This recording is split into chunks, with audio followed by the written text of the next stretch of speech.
A Bryant man arrested after police say he followed a couple around town, harassing and threatening them because he thought the car was a spaceship and that the driver was an alien. Fox 16's Josh Berry has this story tonight. And Josh, I mean, that's certainly a headline that grabs your attention. Kevin, it is, but it had the driver of the car nervous enough to call police and feel threatened to the point he considered the concealed carry weapon he had with him. The man arrested was 44-year-old James Bouchard. He was found with meth, a pipe used to smoke meth, and charged with DWI. Police say he was shaky and talking to himself throughout a field sobriety test. What the victim here seems to think caused the problem was the car he was driving. That one you see there, a Plymouth Prowler.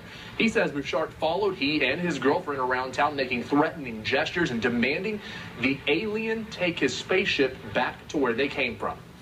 That was my biggest problem with what was going on, was just how upset he was, I guess, in reference to the vehicle, was the only thing I can think of. I was a little upset about that, mostly because I also had a passenger with me that I was concerned for her safety as well.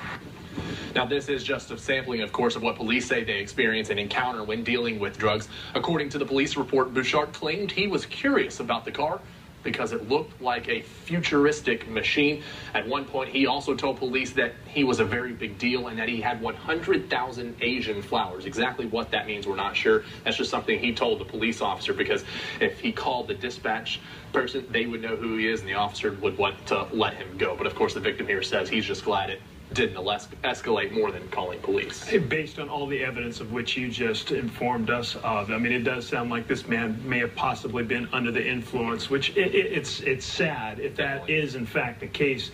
Where is he now? Is he getting help? Do we know anything about that? According to authorities, in their records, he is still in the Saline County Jail and has been there since this crime happened. So, of course, in many of these situations, we do see that they end up going to get treatment at some point, and you can only assume, you can only imagine what this person is actually going through. Oh, wow. All right.